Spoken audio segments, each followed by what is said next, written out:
Quick tutorial daw paano mag-edit ng preset dito sa ating bagong Tiny Stamp Suran.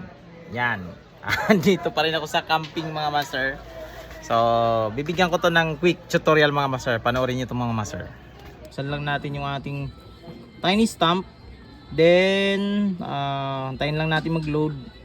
Yan. So, actually may nagawa na akong preset yan. Dalawa. Meron akong clean, drive at ito lead tone. So hanap tayo ng wala masyadong laman na preset para lagyan natin.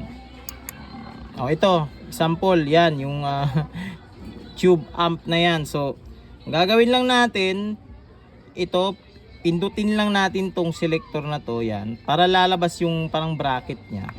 Yan, kita nyo yung bracket nya dyan. So ikutin mo lang ito mga master. Yan, depende sa'yo kung saan mo ilagay. Yan, magsiselect yan eh. Halimbawa lagyan natin siya ng gate. So ito yung gate sa unang chain. Pag nandyan na yung selector, pindutin mo lang din ito ulit para ma-activate mo yung gate. So yung selector natin nandyan, ikutin mo lang siya papunta dito, then i-activate. Yan, pindot lang din ulit dito. Then ikutin mo lang din ito kung gusto mong maglagay, adjust yung threshold niya. Yan, pindot lang din ulit. Tapos ikaw nang bahala dyan, ikutin mo siya. Pag halimbawa yan 53, pindutin ulit, then decay, ganun din, same lang siya. Then pag halimbawa ito na yung na timpla mo dyan sa gate mo, so babalikan mo lang din yung arrow na to sa gilid. Yan, then pindutin mo to para babalik ka sa kanyang ito pinaka una sa ating screen. Then maglalagay tayo dito sa pangalawang chain. Ito is effect. So maglagay tayo dyan. Pwede nating lagyan ng OD dyan. Yan, red comp. So i-on muna natin siya. Yan, on. Then maglagay tayo, pindutin natin ito. Tapos depende sa'yo. Yan, kung anong ilalagay mo dyan. Yan, yellow distortion, boost RC. Yan.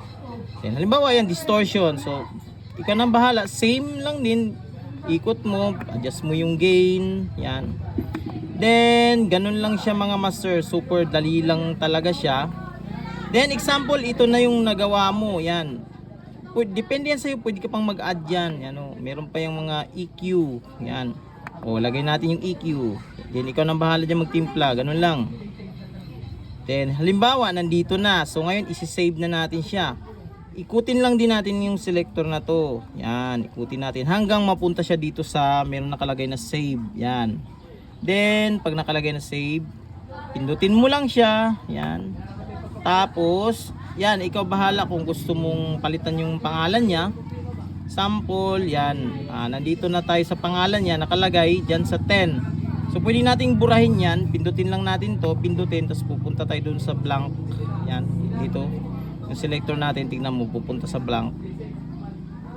Yan, then pindutin lang din natin, tapos lilipat tayo dito. So sa 0 siya, pindot tayo dito, then blank, palitan natin ng blank. Yan. At pag maglalagay tayo ng halimbawa mm, lagay natin ng mm. So pindutin lang natin to, maglagay ako ng M.